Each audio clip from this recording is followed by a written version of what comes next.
Good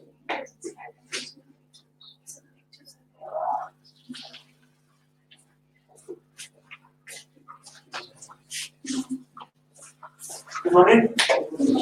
Sorry for being late. My metro got stuck. So we were doing. We had started with critical reasoning, right? Have you attempted the paper? The sheet I gave you. Try किया था इसको करके? No. Why? You did not get time, or you did not get the energy.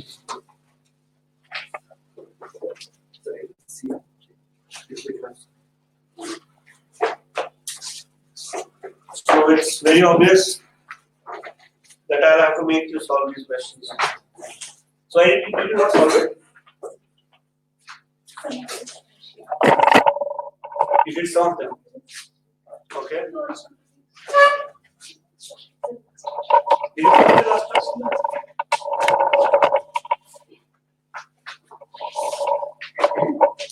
So we'll revise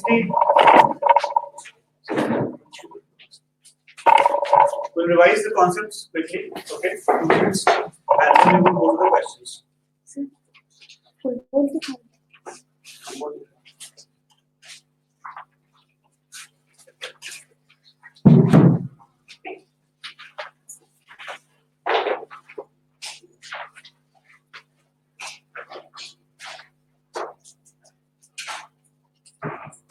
So in the last class,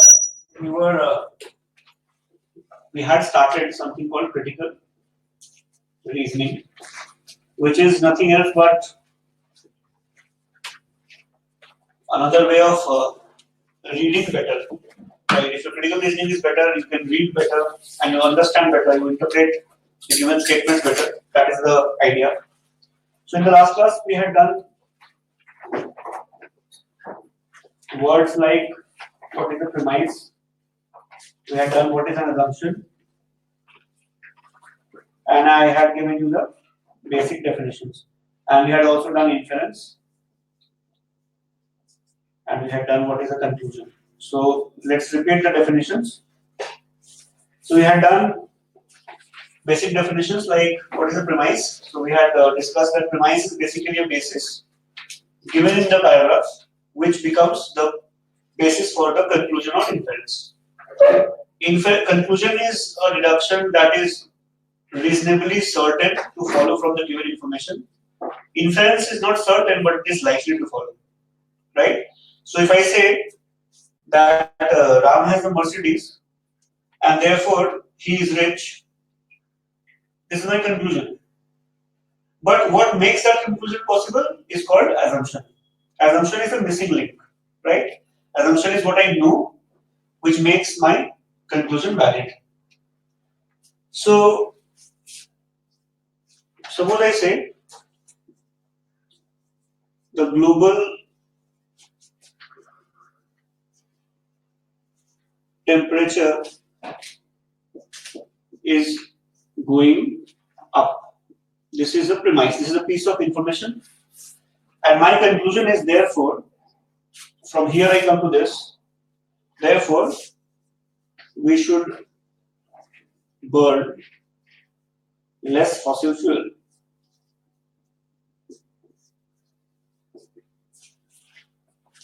Right? My premise is, my information is that global temperature is going up, and if my conclusion is we should burn less fossil fuel, then what is it that I am assuming? What is it that I think must be true? It's a missing link. I think it must be happening. Absolutely. So what I believe is burning fossil fuel is the only reason for global temperature change or temperature rise, right?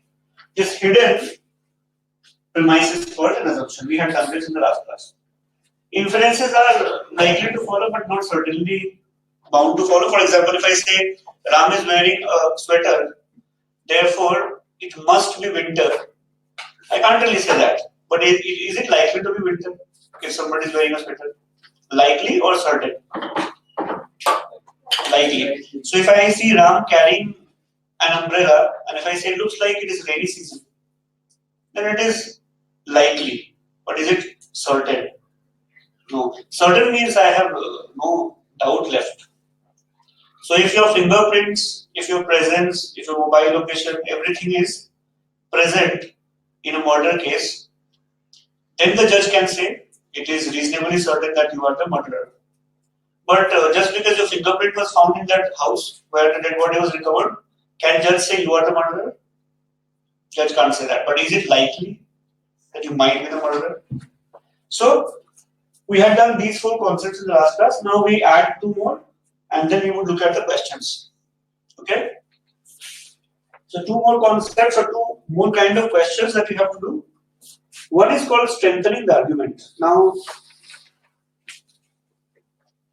or support the argument.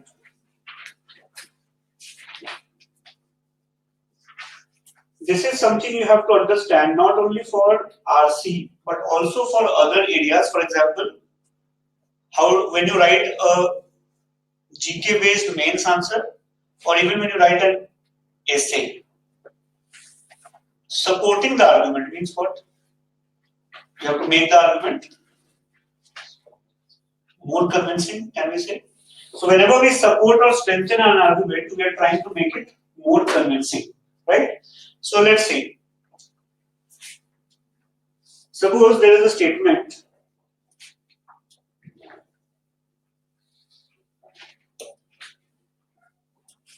which says,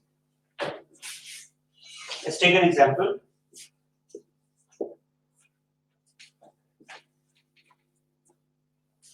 The average global temperature has risen in last century. Suppose this is a statement made in the question or in a article in the newspaper anywhere.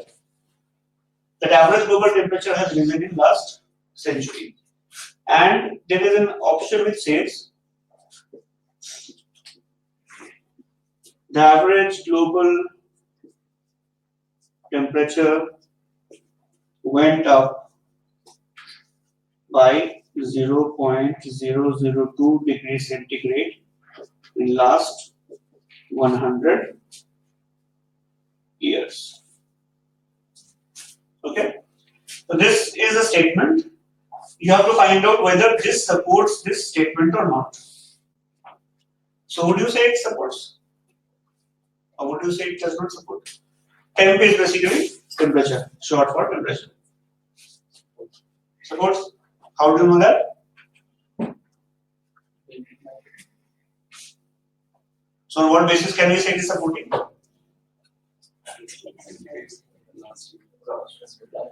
So it says last 100 years, it says rise, it shows rise. Does it really matter that it is only 0.002 degrees centigrade? Does it matter? Yes or no? It doesn't matter. Why? It is rising. Because this sentence does not talk about how much is the rise.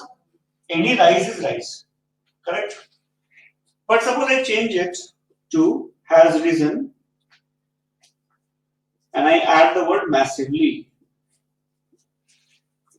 Then does this statement support? No. Why not? It's extreme, it's mentioned. Right. So is it not extreme temperature rise? We cannot predict by a data that it's an extreme temperature rise. So when can we be sure it's extreme? When can we know that it is a massive rise? What kind of data will satisfy that?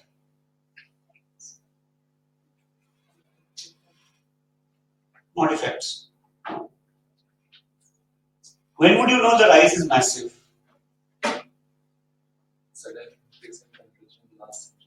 Sudden and massive are not same. Suppose your salary is suddenly raised by 100 rupees. Would you call it massive change or sudden change? Sudden, but not massive. But suppose your salary is doubled. That's a massive change. That's a massive change. For this to be massive or not massive, you should know what is an average change. Suppose on an average it changes by 0.0002 degrees centigrade every century. And it changed by 0.002 in last 1 century. Then you can say it was 10 times more. Unless you know what is an average change, you cannot figure out whether this change is massive or not massive. Suppose your salary is 5 rupees per year and it changes to 100 rupees. Even 100 rupees can be massive. So 100 rupees in itself is massive or not, I don't know. What I need to know is what is the average change.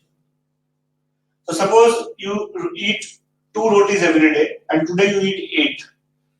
I can say you ate massively large number of rotis today.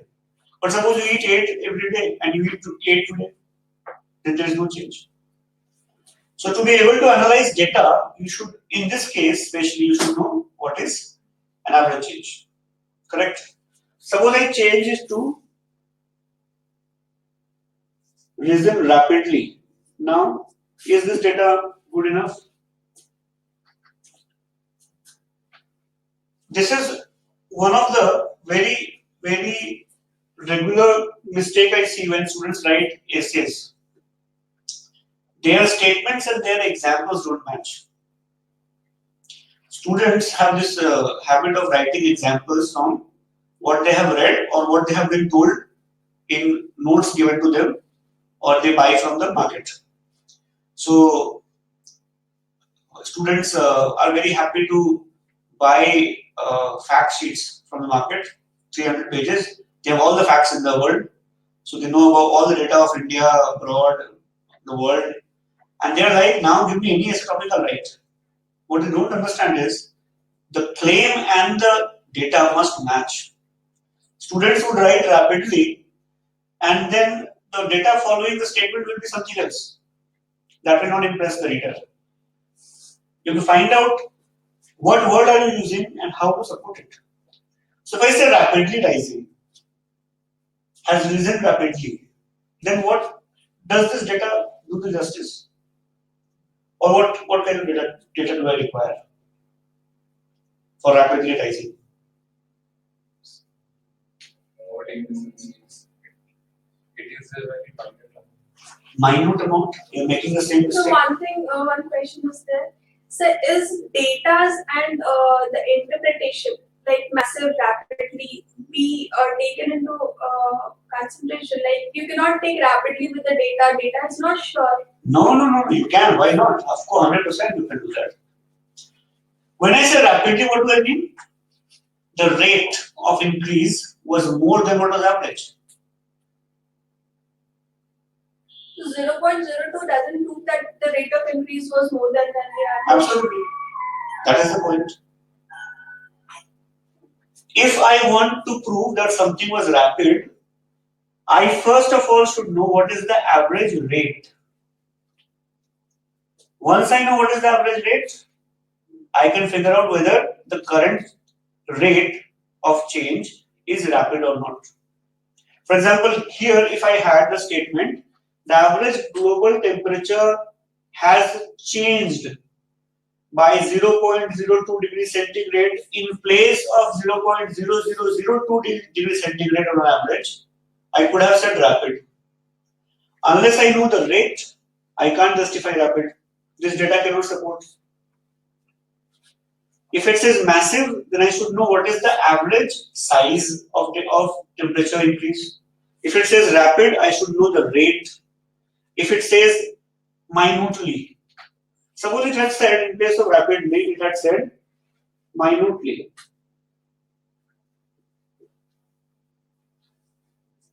Do you think if it had said minutely, then this would have supported it? No. average. Again, you do not know what is the average change or average rise. You have to be absolutely careful about dealing with data. That's most of us fail to understand. And therefore we mean something and we end up writing something. And such errors happen. Therefore remember, for any statement to be strengthening or supporting in nature, there must be three qualities you should look for in that statement, right? You should always keep in mind three qualities for the option to be strengthening in nature, right? What are those qualities?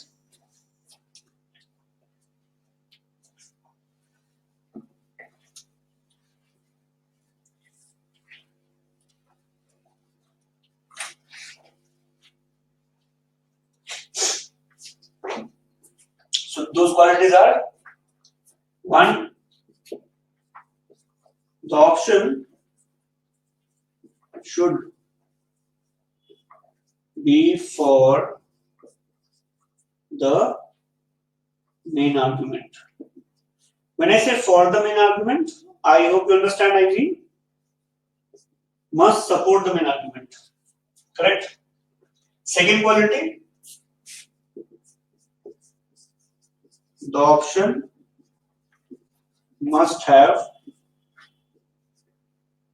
extra and relevant data, facts, or figure. Third, the data, facts, or figures must make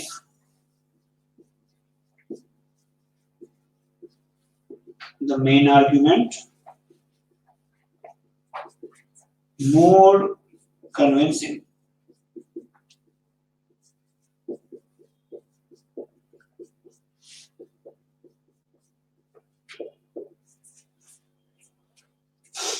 This I am teaching you for critical reasoning, but this you can utilize extensively everywhere. For example, suppose I am writing a critique of the government's economic policies in the last 1 year. Suppose. Now, the first claim I make is that government has been successful on certain fronts. If my main claim is that government has been successful in certain fronts in economy, then very clearly the first, whatever examples I want to give should have three qualities. First, it should be for the main argument. So I should pick up something like ease of doing business. Ease of doing business index. Recent data says that on ease of doing business, India's rank has improved. What was it earlier? 100. It has become 77. If I quote that data is extra, that data is relevant, and if it is true, it makes my main argument more convincing. But suppose I say Indian economic policies have worked. For example, our GDP is 7.5%. Growth rate is 7.5%. Full stop. Now people do that all the time. Students always write like this. But think about it.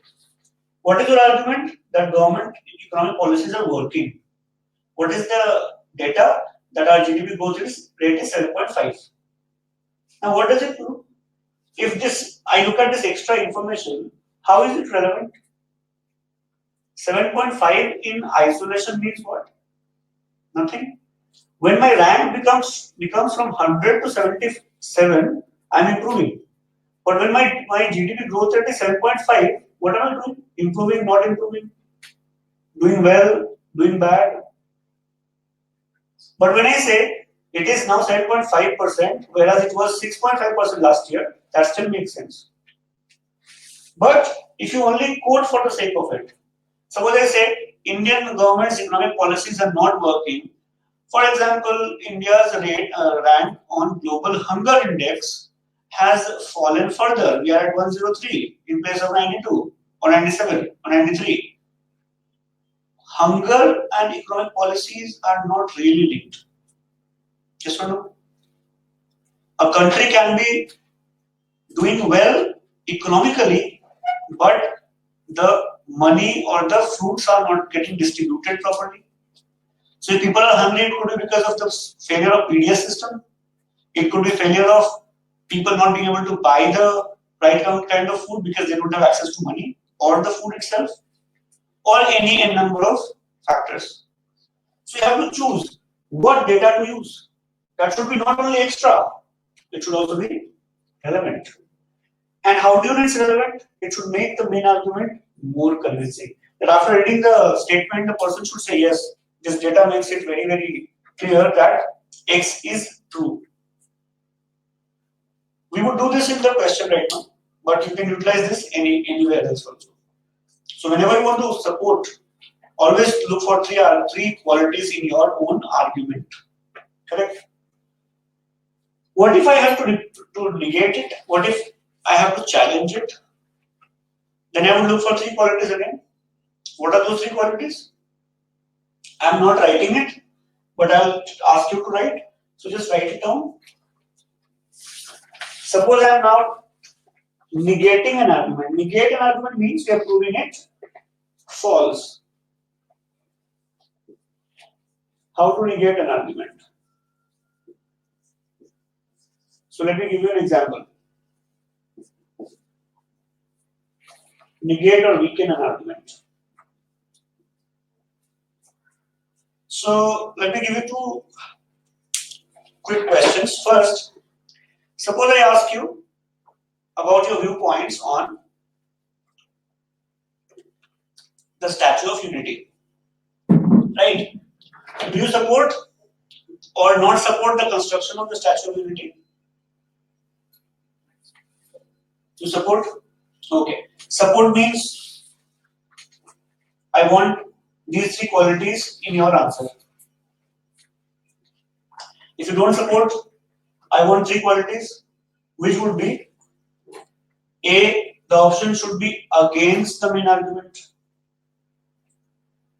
But second point remains the same, that the option should have extra and relevant facts and data. But third point becomes the data factor, the figures must make the main argument less convincing. Correct? So let me hear what's your opinion? Statue of Unity? Yes. No, sir. I'm not supporting. You're not supporting it. So give me three reasons. Or any reason with three qualities. One reason.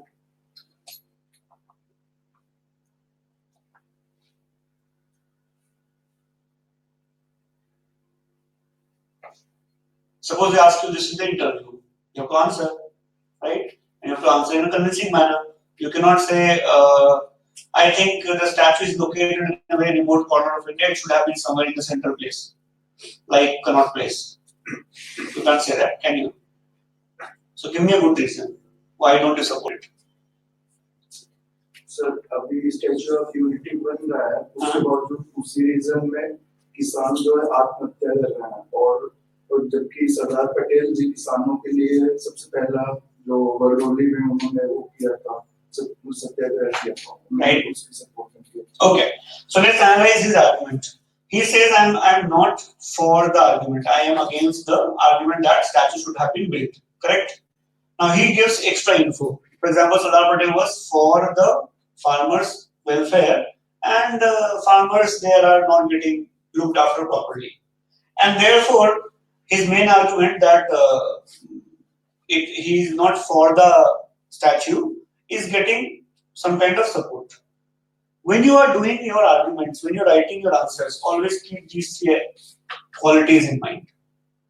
I'm not analyzing your answer, but I'm just telling you how it has to be done. If you remember, if you are arguing and if you don't quote extra data, facts, or figures, then your answer is basically based on intuition. It can never be a good answer. It is based on your faith. It can't be a good answer. So unless you are dealing with your own probably belief in God or religion kind of thing where faith becomes very important, you have to follow this. Correct? Now if you say that I think I believe in God and God is very merciful. we cannot really ask for relevant data because that's a belief. But if you say that government policies are working, then we need all these three qualities. If you're saying it is working. But if you say it's not working, then also I want three qualities. A, your answer should be against, but it should have extra and relevant facts. And it should make the main argument less convincing. If you are not quoting this, then you are arguing from instinct, you are not arguing from rational, logical mindset. Correct? This is something you all have to learn and imbibe because that's what exactly is expected from you, especially in the second round and third round. That is the reason why your first round is based on ticking answers. So they want to ensure that you can tick at least out of 4 choices, you can give me 1 right answer. But why is the second stage without tick or without multiple choice questions? Because now they want to see how do you argue, how do you present your viewpoint, how good or bad you are with facts and data and stuff like that. And third one is about speaking. So you convince me not by writing, you convince me by telling me. That becomes even more difficult. Correct? So let's try these 3 qualities for or in case of strengthening and in case of weakening. Okay? So you all have the sheet that I gave you in the last class? Yes? Okay. So let's start with question number 6. Okay? Question number 6 is the strengthen the argument question. Right? So read it once. Some of you have read it already, but read it once more. And if you have any trouble in any word, you can ask me, no problem.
Answer is D. So B. Answer is D, B. Okay. What's your answer? You said D.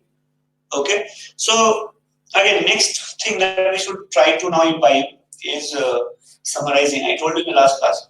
When you read anything, always try to summarize in 1 line. If you can't give me a summary, you have not understood it. It's as simple as that. Correct? So suppose I read 6th question. It says, male bowerbirds construct elaborately decorated nests or bowers, basing their judgment on the fact that different local population of bowerbirds of the same species build bowers that exhibit different building and decorative styles. Researchers have concluded that the bowerbirds' building styles are culturally acquired rather than a genetically transmitted trait. Right? So you all understand what is culture. Huh? Well, how to define culture? Like we talk about Indian culture, and most of us get the concept wrong. Right? People who talk about Indian culture actually don't understand Indian culture most of the time. We confuse Indian culture with North Indian culture.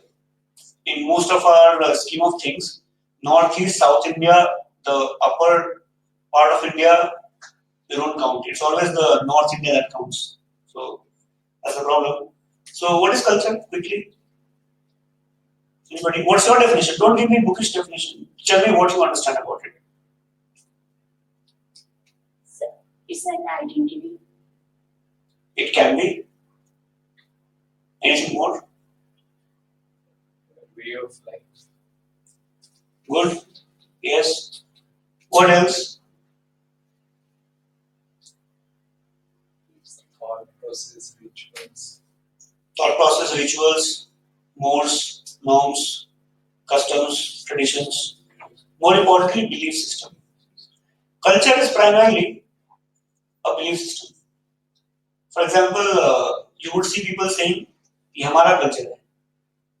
What they mean is, we believe in it. So culture is nothing else but belief system, and that is why we always say no that you can take an Indian out of India, but you can't take India out of an Indian. That is true for all countries actually, because when we go outside of India, we still carry the same belief system. So we in a way we remain an Indian even if we are on Mars. Now the question says that male bowerbirds, they create very beautiful nests, and even bowerbirds of the same species don't make same nests. The styles are different. Therefore, the researchers are saying that let's say there are two birds, A and B, and they are from same species, right? A and B, and their nests are different. So one is building nest X, one is building nest Y. So researchers are saying, had it been based on DNA, they would have built same nest, but they are building different nests. It means this must be culturally passed on to the next generation.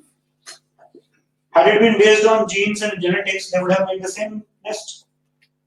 Now we have to support the argument. Means we have to find an option which has three qualities. A, it should say yes, nests are culturally passed on. It is not genetic, and that is where the second quality of culture comes.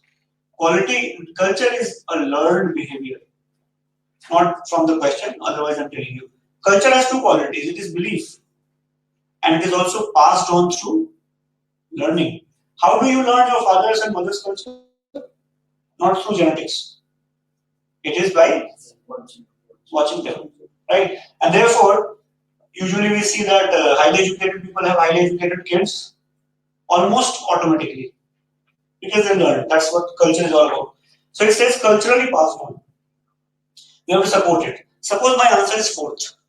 Fourth says bowerbirds are found only in New Guinea and Australia, where local populations of the bird apparently seldom have contact with one another. So you are saying that they are found in one or two places and there is no contact between them. Now suppose this is true. We have to see whether it has three qualities. A, is it saying therefore we can say that bowerbirds learned it culturally? Second, does it have any extra info which is relevant? There is no relevant information. Relevant information would be such where they talk about learning it and not getting it through genes. Which option is talking about that? If you look at B, it says young male bowerbirds are inept. Inept means clumsy, not good at, unskilled. Inept at bower building and apparently spend years watching their elders before becoming accomplished in the local bower style. If this is true, what does it show? So it talks about culture, it has extra information about culture, and if it is true, does your argument that they are doing it culturally become more convincing? It does. Therefore, B is the correct answer. Sir, option B, Australia and New Guinea is not mentioned in the paragraph. It does not matter. Because look at the statement if true. I told you in the last class. If this is, that the statement supports that we can find. Absolutely. If true means don't think in terms of whether it is given or not given. It is true. Now consider logically can it support? If it supports, it is correct answer. Even if New Guinea or Australia has not been mentioned. Correct? Why not E? Okay. So we have to see whether E has all those three qualities. Okay. It is well known that the song dialects of some songbirds are learned rather than transmitted genetically. So you are saying that some songbirds have learned their songs. We have to support whom? Songbirds or bowerbirds? Farmers. And this information is about Farmers. songbirds. So can it support bowerbirds? It can't. Correct? So if the question says that it looks like the sword fighting is learned culturally uh, as a different variety of or different groups of Indians across India have different sword fighting style. And one option says that in Pakistan people fight with swords differently. Now if the question is about India, the logic or the information about Pakistan may not support it. That's the problem, right? Nothing, not because India is mentioned, Pakistan is not mentioned. That's not the logic. Logic is it can't support because it does not have those three qualities. Correct? So if I have to weaken it, I have to find the opposite. So let me take you through some questions. Okay, so mark some questions.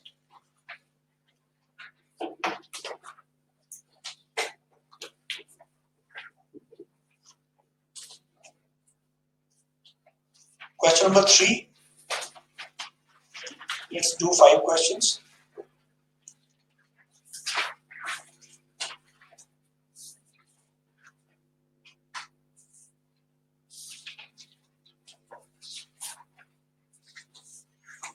Question number 10.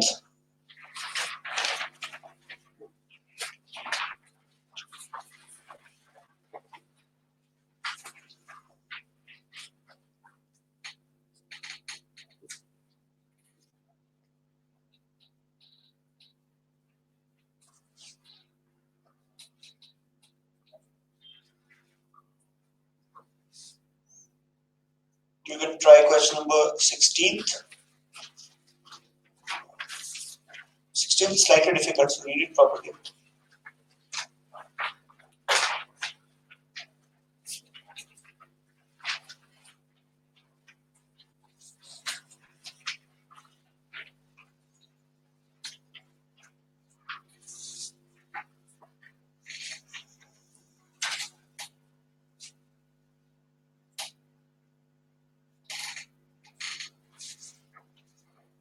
Try question 24th. And you can try 18th also. Try these 5 questions.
How far?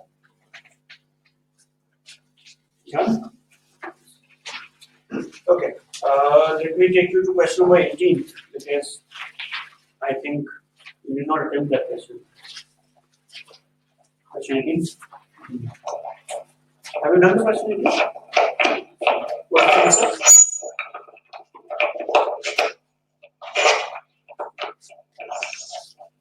What is the answer? A, B.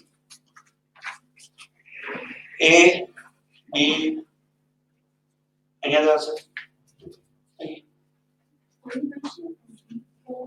What's it? Sir, A. A. A. A. Okay. Let's read the question first, then we come to the correct answer. Okay. So, question says, in order to withstand tidal currents, so tidal currents are very powerful, they can drag anybody to the sea. So, to withstand that, juvenile horseshoe crabs frequently burrow in the sand. So, they dig a hole and they go inside it. Right? Such burrowings dislodge barnacles from clinging to their shells. So, when these crabs make a hole and go inside, So they have their body which gets dislodged. So barnacles are like tiny plants and they are dislodged from their body. Okay. Such burrowings discourage barnacles from clinging to their shells. When fully grown, however, the crabs can readily withstand tidal currents without burrowing, and thus they acquire substantial population of barnacles. So when these crabs, when they are very young, they go inside, and therefore the barnacles get dislodged from their body. But when they become very big, they can withstand the current, the tidal current, and they don't need to dig and burrow, and therefore their body is full of barnacles when they grow big. So it's full of barnacles. Makes sense.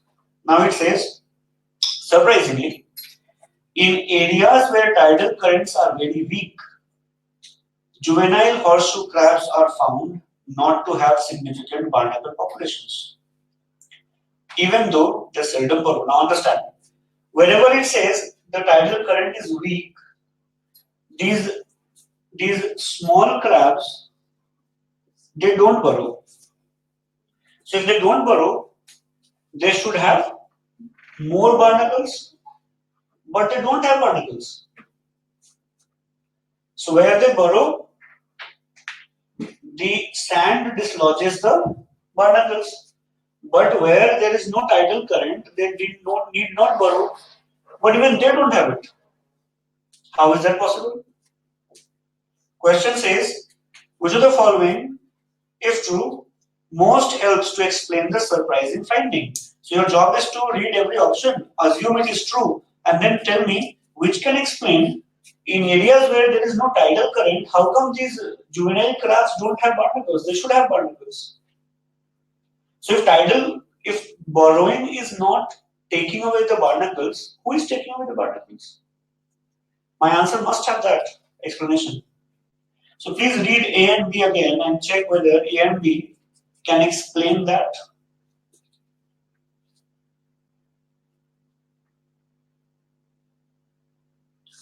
Do you think A can explain that?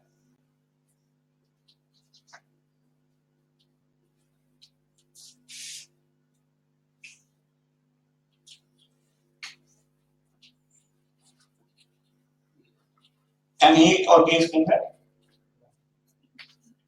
Let's read A. A says, tidal currents do not themselves dislodge barnacles from the shells of horseshoe crabs. If it is true, then somebody else does. And sand does that. But where they are not burrowing, they also then don't have barnacles. Then who is dislodging it?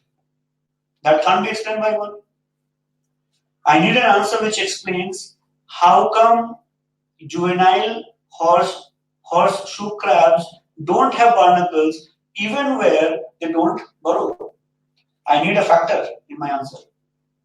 I told you shadow. Answer is B. Answer is B. E. Very good. Answer is E, not B. Okay, so let's read B and then let's read E. B says barnacles most readily attach themselves to horseshoe crabs in areas where their tidal currents are weakest. This will support or weaken.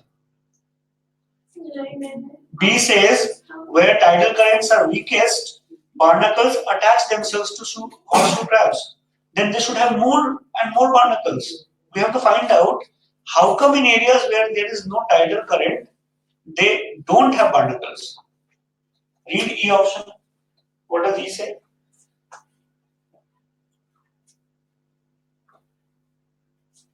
Yes, sir. E. Yes. Until they become old enough, horseshoe crabs shed their skin. When they shed their skin, what happens? Barnacles go away, but they are not burrowing. So after some time, they get barnacles again, but then they shed their skin again. Till what time they do that? They are old enough. When they are old enough, they have barnacles on themselves, no problem. But I had to find the logic behind why they do not have barnacles, even when they are not burrowing. So if they are burrowing, they don't have barnacles. But if they are not burrowing, they should have barnacles, but they don't have barnacles. Which one can explain? It has to be E only. These questions, remember, Unlike most aspect of UPSC exam, these questions ask you to apply brains, logic. Whereas most of the questions you do otherwise in this exam are based on memory. These are based on application of mind. So if you are not reading very well, if you are not thinking very clearly, you will not get right answers.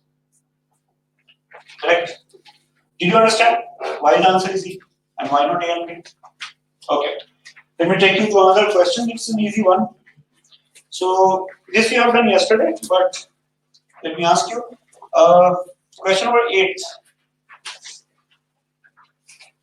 Read it once if you have done it. I'm not sure you remember it. Just read it once.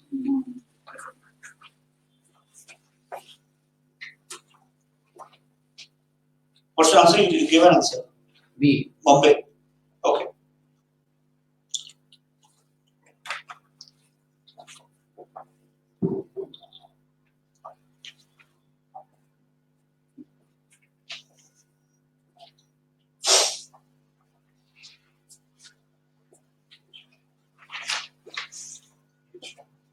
Eighth.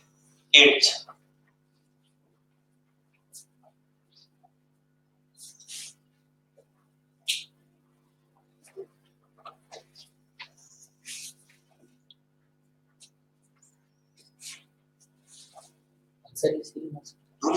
Your answer is. You said B or C? B. Answer is C. No? Your answer is B, but B is not right answer. Yes.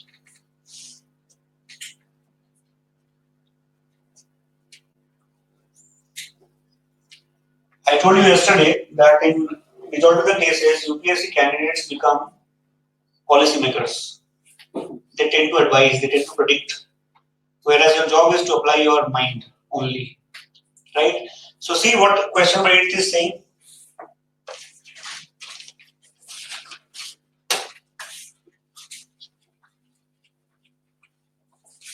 Question number 8 says, a company's 2 divisions performed with remarkable consistency over the past 3 years.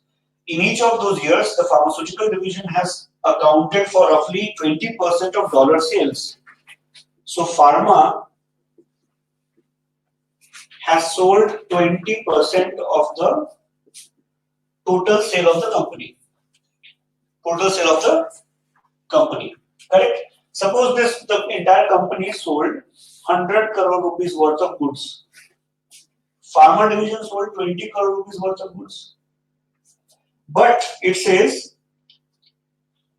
and 40% of profits, but the profit it got was 40%. Means, let's say it sold 20 crore rupees of goods and total profit of the company was 20 crore. Then it made 40% of the profit.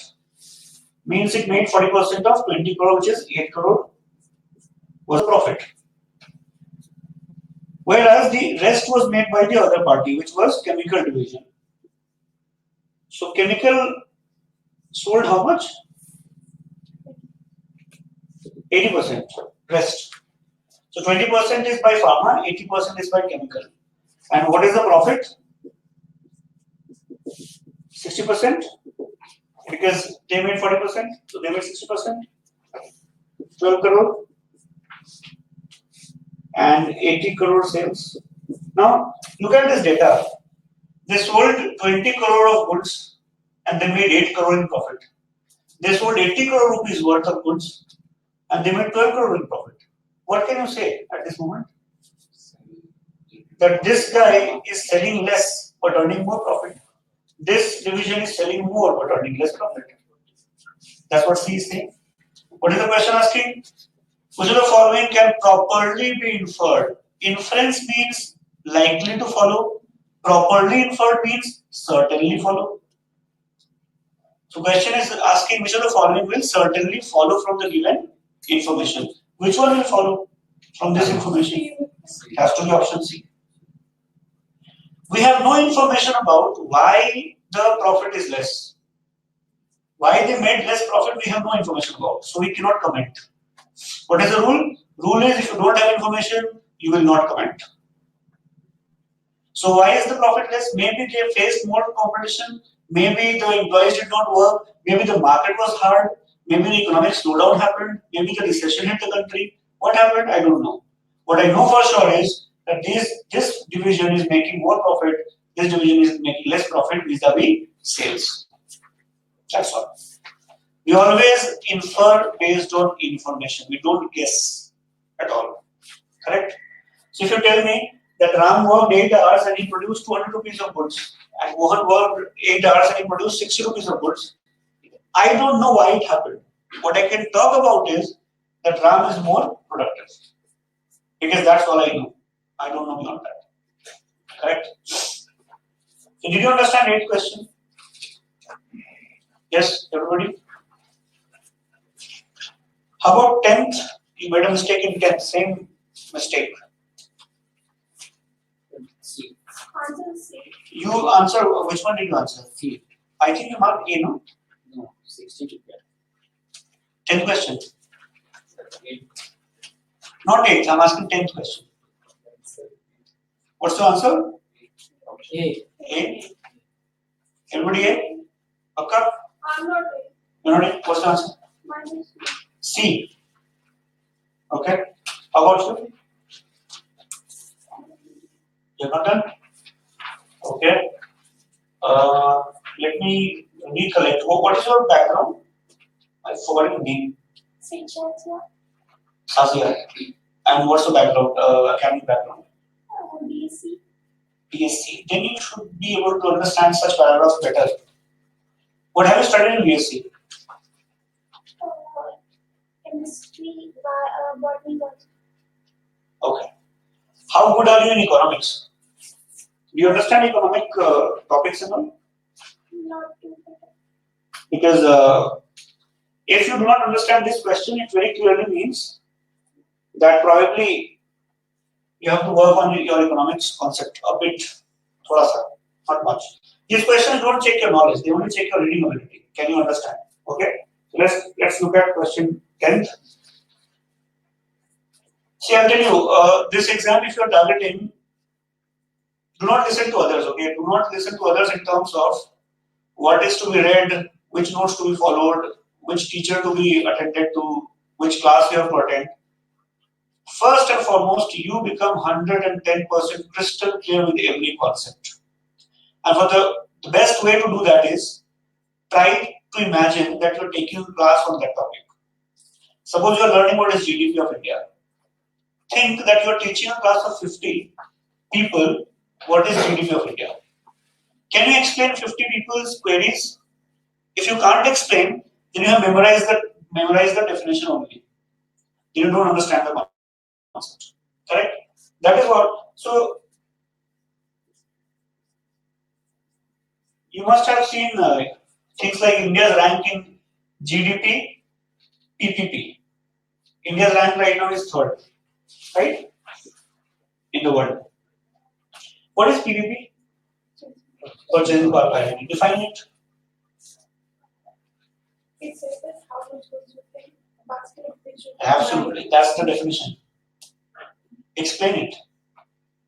Suppose I'm a person from village. I do not understand English properly. Don't understand economic concepts at all. Now explain. So, for example, if I'm having 100 rupees in here in India and I'm getting, for example, fruits like apples, mangoes, and bananas out of 100 rupees. And Right. if I'm having the same amount in American dollars, then what will I get from that 100 rupees? The comparison between the two shows that. That's better. So India, for example, in GDP, India nominal GDP, India's rank is 6th, right? Whereas in PVP we are 3rd. It means that the money we are making in a year can buy more if we take the same money to US. And what is the ratio generally? US or European countries to our country in terms of PVP? $1 here can or $1 worth of goods in India can be purchased in how many dollars in US roughly? 70? No. I'm not asking Indian rupees value. I'm saying Let me put it like this. Suppose Ram earns 50,000 rupees in India, which means approximately $600 USD, correct? He would have a lifestyle here. For the same lifestyle in US, how many dollars would he need? In India, probably he would ride a bike, stay in a good house, have a cell phone. How many dollars would he need in US for a similar lifestyle? That would be called PPP. How much money does he need in US for a similar lifestyle? So what's the average calculation? If the same person goes there and he does the same job, will he get $600 there? If he gets $600, he can't survive. So we need the usual calculation is 3.5 times. So for a similar lifestyle in US, he would need 600 into 3.5, which is approximately 2,100. So he would need $2,100 for a same lifestyle in US. This is called purchasing power parity. So the 50,000 rupees in India is equal to $2,100 in US in terms of purchasing power, how much it can buy. Correct? So, simple things. Don't worry about anybody, just make sure you understand it. I always keep on saying that in India the trouble is central services deal with people who are from state services. And majority of them would be low level staff. So if you stay here, if your concepts are here, you can't deal with them. You have to come down to their level if you want to get the work done. Otherwise, you have to do something which is like where you deal with people who are very educated, like you become a professor in college. That's a different thing altogether. If you have to get into this, you have to be very, very clear about your concept in terms of explaining it. So that is how you can write. So come to question number 10. It says, last year the rate of inflation was 1.2%. 2017, we had 1.2% rate of inflation.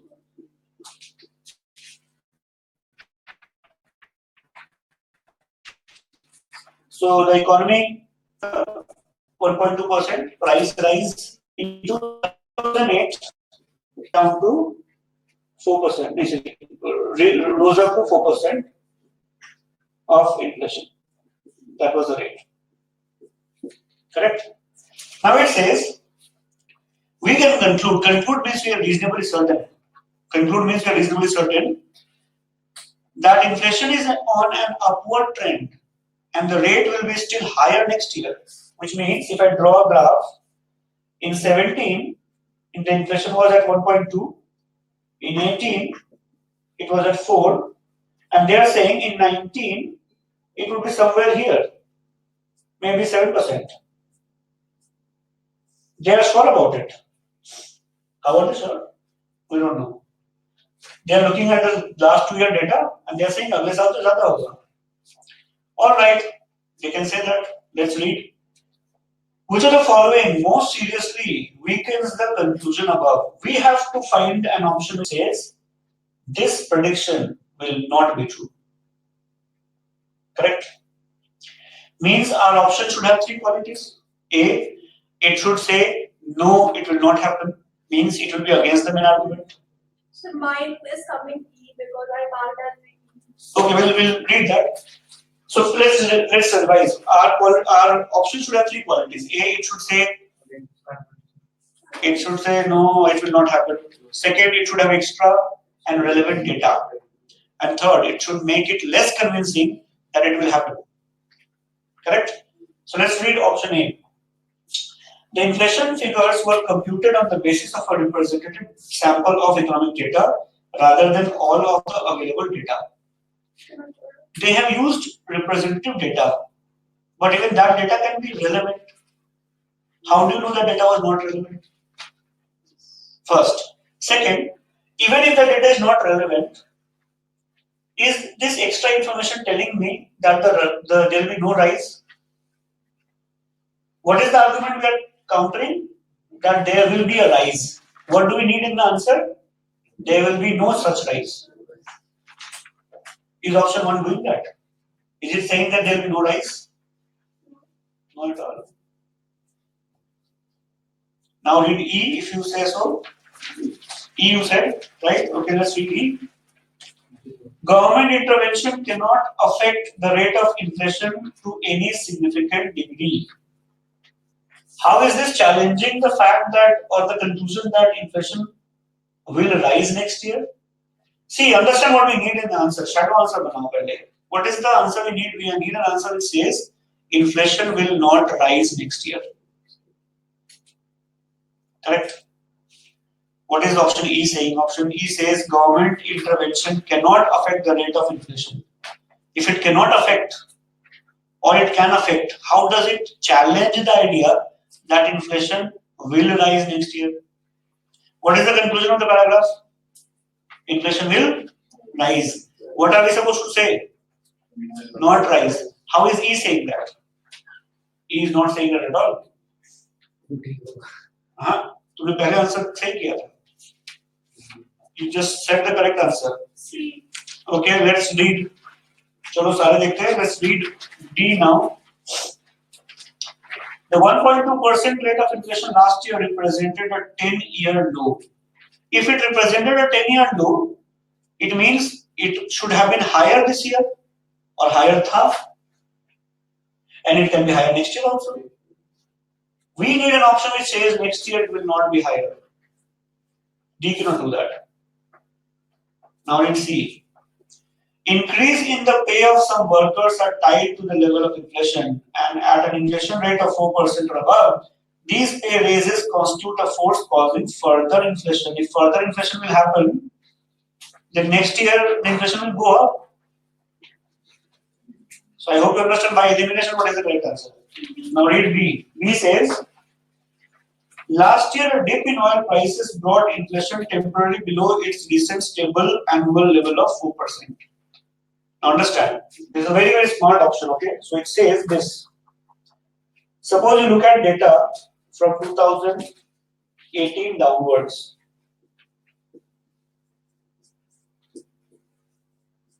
Okay? We have to take every option as true, you know that? No questions asked. Option 2 says, annually the inflation is stable at 4%. Correct? But last year there was a sudden drop in oil prices, and therefore the inflation became 1.2%. And then it came back to the annual stable inflation rate, which is 4%. So what will it be next year? 4%. So will it rise? It will not rise. If B is true, what does it show? That inflation will remain stable, and therefore it will not rise. And therefore the answer is B. Now I'll tell you why you did not get it right. When you read options, you don't pause and interpret. You read and you move on. I know from experience that when you read answers, you read and you look for matching words, etc. Stop doing that. Even if you look at the RCs given in CSAT, they also require reading, understanding, and then marking the right answer. Not reading and matching words. Those guys know what you do, and they want to create such options where you're not thinking. What is option B saying? Last year the dip was because of low oil prices, but otherwise it is consistently 4%. Means probably all the years before and all the years after the last year, it would remain at 4%. Last year was the only exception. If this option is true, it very clearly says the price will not rise. Now if you ask me, but oil prices can go down again next year, that's not my concern. Why? Because option says if true. If true means what? It is true. Now tell me, what is your answer? Answer is B. Did you understand this? Everybody is clear about it? Okay. Question 16th. This was slightly difficult question because it is asking you what the option is doing or what the argument is doing. Okay, but I wanted you to see all kind of questions, all sort of difficult statements also, because there is no guarantee when you are reading your newspaper like Hindu, which you usually do. I know the level of language you face. As most of us don't understand, what we do is we copy or we highlight and we try to mug up. We don't understand, but we mug up, and therefore we end up either forgetting them or misunderstanding the given information. Right? So the kind of stuff you read generally is all very good level of English. So if I'm reading, let's say, the very basic book on history, even there the language is of a certain level. I take classes where I ask people what is subaltern. Subaltern is a word used in history a lot. What is proletariat? Or what is, forget that, even the very basic word bourgeois. So what is bourgeois? In Marxist literature, you come across that word very often. History में भी होता है. Bolshevik revolution happened in Russia, right? When did it happen? 17. What was the date?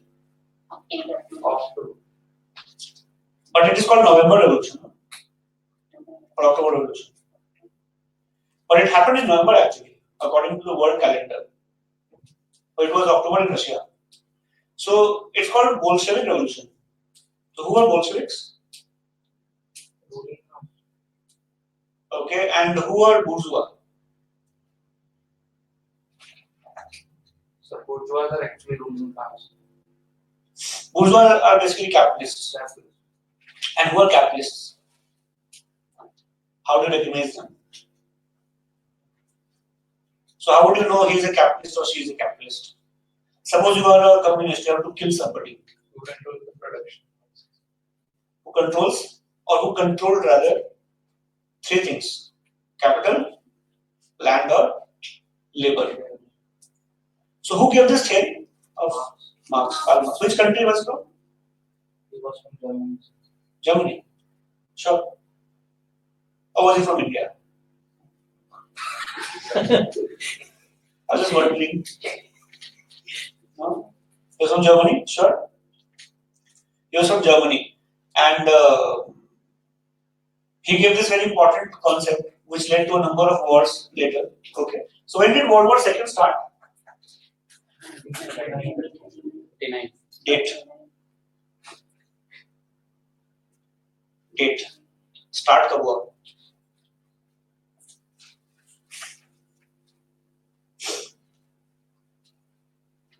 Quickly. So what's the capital of Russia? Moscow. Moscow. Why is it named Moscow?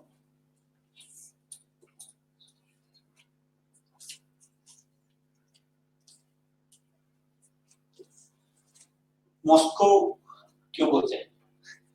Allahabad क्यों नहीं बोलते?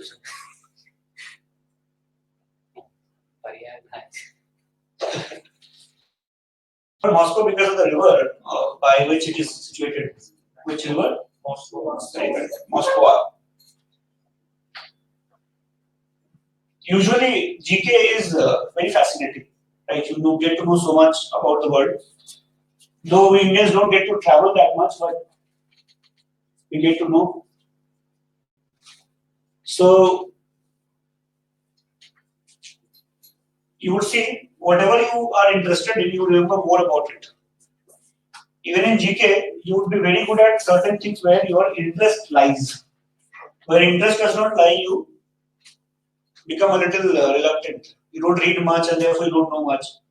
Einstein was once asked, what are you interested in? So what was his answer? He said everything. And when you are interested in everything, you tend to know everything about everything. If you are not interested, you would not know. Right, so look at question 16. Journalist. So journalist is saying it, okay? This is a colon after journalist. So it means journalist is saying it. Journalist. In late 1994, the present government of the Republic of Belarus came into power. Each year since then, about 30 journalists have been imprisoned. In 1994, so before that, or each year since then, okay, see, each year since 1994. In 1994, under the old government, only 6 journalists were imprisoned for criticizing the government. So, since the 1994, old government and Bellam. Bellam came to power in 1994. Since then, 30 journalists have gone to jail.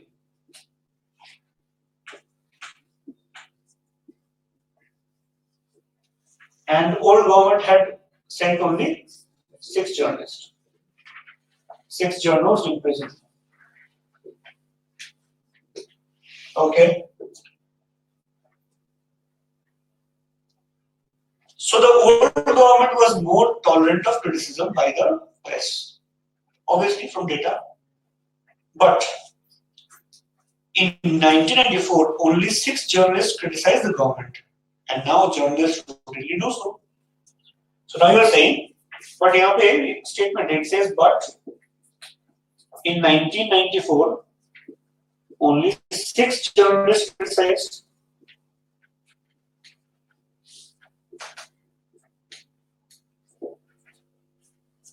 So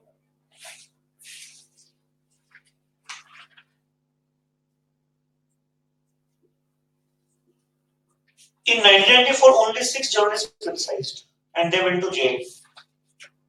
So the old government sent all of them to jail. Now more journalists are criticizing, and therefore 30 went to jail. So from the argument, it is not very clear whether the old government was tolerant or not. If I look at the absolute number, it looks like. But then the paragraph itself says that earlier only 6 criticized, all of them went to jail.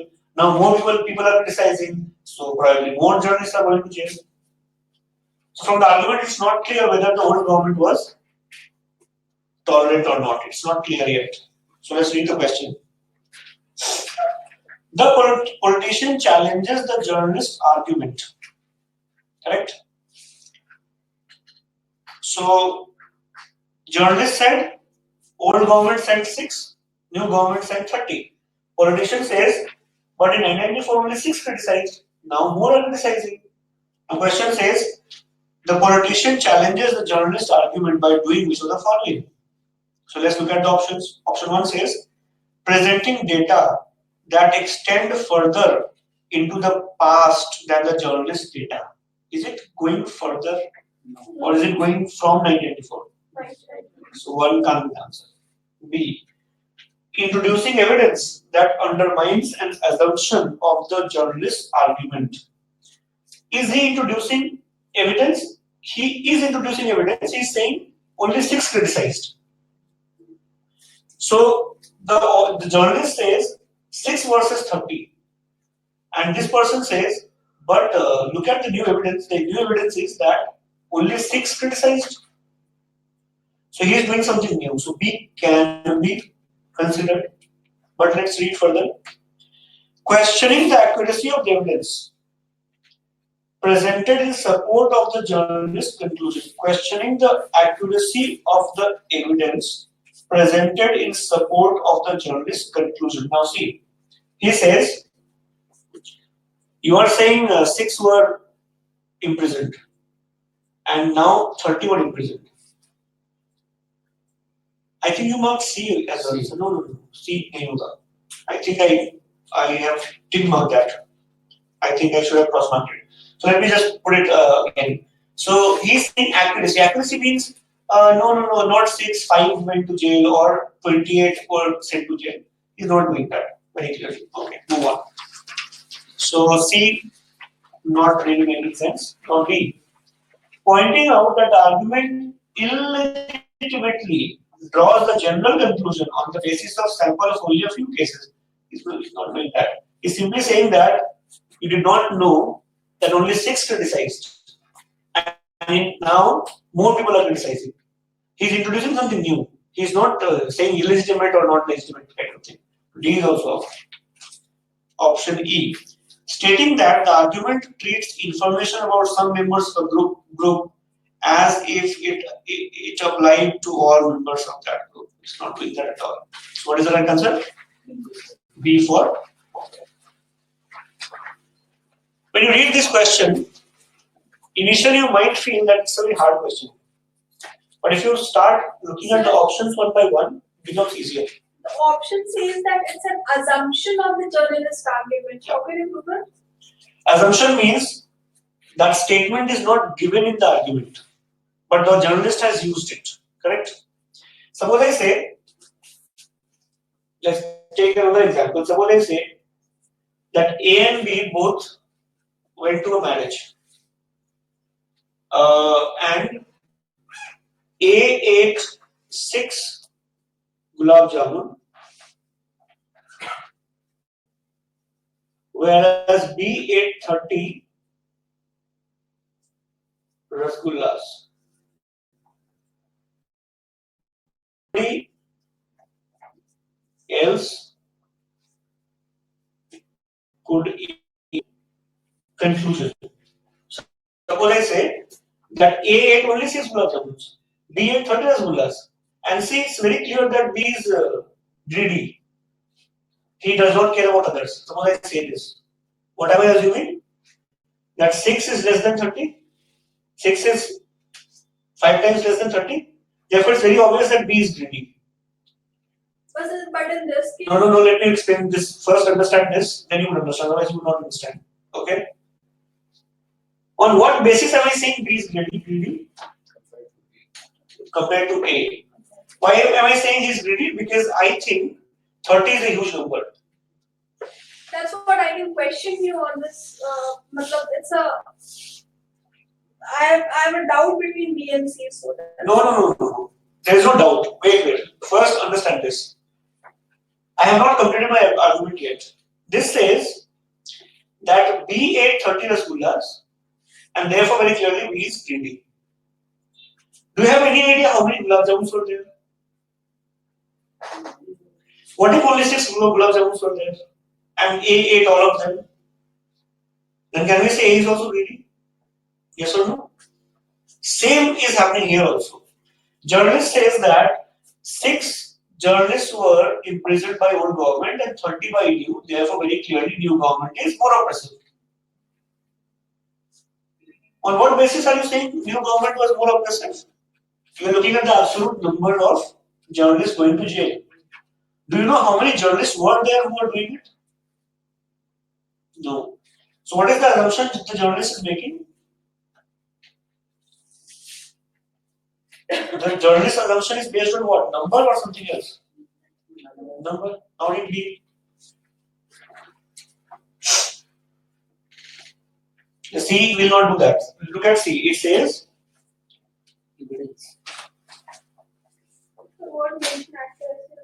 But C says questioning the accuracy. Is the politician asking whether this data is right or wrong? He's not saying that. He's saying 6 versus 30 means you believe less number means less oppression. But very clearly you do not know how many actually criticized. Suppose we get to know that the previous government was criticized by 200 journalists and the recent government has been criticized by 40 journalists. Then which one is less oppressive? The old one. Because it's 6 out of 200, only 3%. But what if we know that the earlier there were 6 journalists who criticized government and now there are 400. Then 100% imprisonment versus less than 10%. So which government is more oppressive? The old one. So on what basis the journalist is saying that this government was more oppressive and this is less? By the number. So what assumption is being made? That less number means less oppression. Assumption is never given in the question, please remember that. That's what is happening in this question. Right? Okay, which question is left? Oh, question number 24.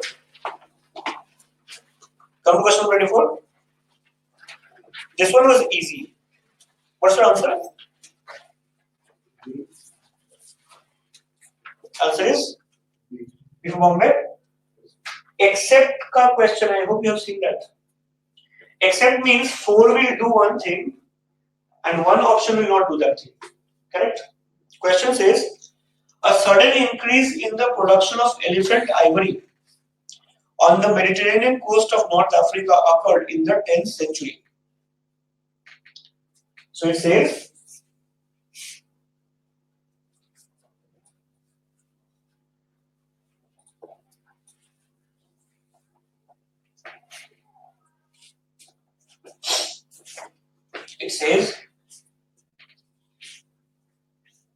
a sudden increase in the production of elephant ivory artifacts on the Mediterranean coast of North Africa occurred in the 10th century. So in the 10th century, there was a sudden increase in the elephant ivory artifacts. Historians explain this increase as the result of an area opening up as a new source of ivory and argue on this basis that the important medieval trade between North Africa and East Africa began at this period. So East Africa and North Africa, and it says a sudden increase in the production of elephant ivory in the North Africa occurred in the 10th century. So there is an explosion, sudden increase in case of North Africa, right? And paragraph says that 10th century was the time when these two parts started doing business. And we have to do what? Provide the support for the historian's account described above, except. Correct? So we have to find in 4 cases it should support. I think you did not read the word except, and I also did not read the word except. Okay? So we have to find 4 choices where it shows that the trade started in 10th century. And in one case, it would either say it did not start or it would say something random. Except. Okay, so let's read options. Option 1. In East Africa, gold coins from Mediterranean and North Africa have been found at a 10th century site, but not earlier.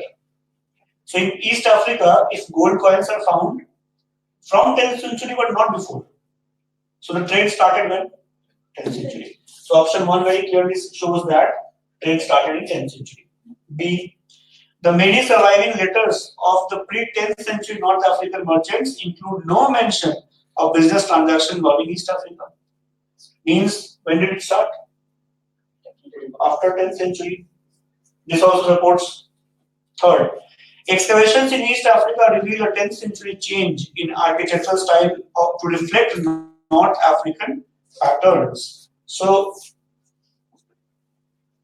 excavation in East Africa revealed a 10th century change in architectural style to reflect North African patterns. So from North Africa the style came.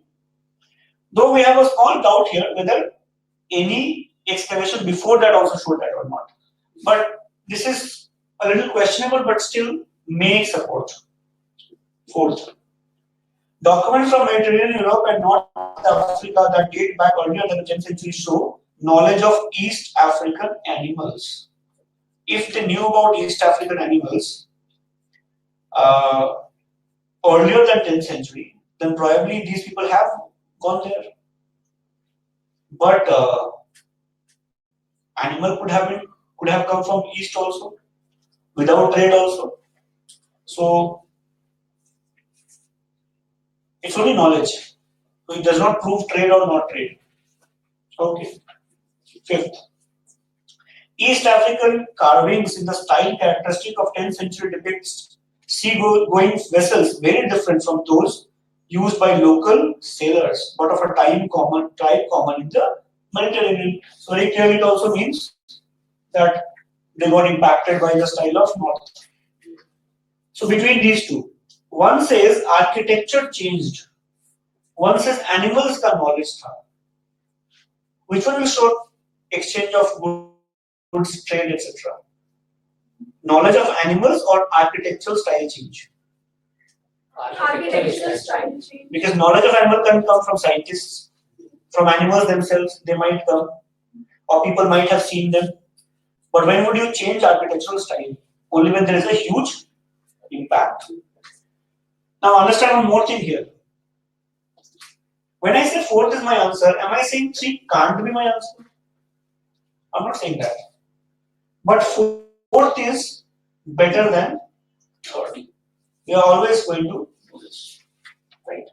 It's an except question, therefore. Otherwise, fourth, fifth, of course, is supporting it. Correct? So, let me pause here. Do you understand the point of doing critical reasoning in the class? The idea is to be able to appreciate whatever you read better. If after doing these classes, you read in the same way that you have been doing earlier, then there is no point of doing these classes. You should be able to appreciate, value, assess, examine everything you read. Otherwise, there is no point in doing these classes. Right? Okay, so before I let you go, let me quickly ask, what is the class timing for tomorrow if we are going to have a class? 8 o'clock. Is everybody okay with that? You're not okay? She did not respond, so I thought she's not okay. You okay with that? 8 o'clock? Okay. It should not happen that I turn up and you don't come. I will have to get up early and come, so only if you're coming, I'll come. Tomorrow, no, and on Sunday it's not possible because I have prior commitments. Okay? So, is everybody coming? Yes. 8 o'clock. I'll let you go a little early. 9:45 then we'll finish, max. Or even 9:30, 9:45 then we'll finish. But because next week is even more busy for me, and then taking out time will be very difficult. So, you need at least 2 more classes. 2 more classes, not at least, but 2 more classes. So, one tomorrow. How about Sunday? You're free on Sunday? Sunday would be. So, we'll wrap up by Sunday. Tomorrow and Sunday. कल थोड़ा सा stretch कर लो on Sunday. We'll wrap it up. Sir, Sunday can we have a long class? No, I'm having a test on Sunday. People have their own commitments, no? I also have a class on Sunday, so I can't stretch beyond 10, and not even 10, like 9:50. So Dinesh gets me into this actually. I have prior commitment already. So that is why this timing issue. Right? My entire day is packed otherwise. Right? So tomorrow and day after, let's wind it up so that you are also free to do more courses and study on your own. Alright? I'll see you tomorrow. We'll practice more tomorrow. Okay? So we'll focus on practice tomorrow. Of course, apart from discussing the ideas and the question time. I'll see you. Thank you.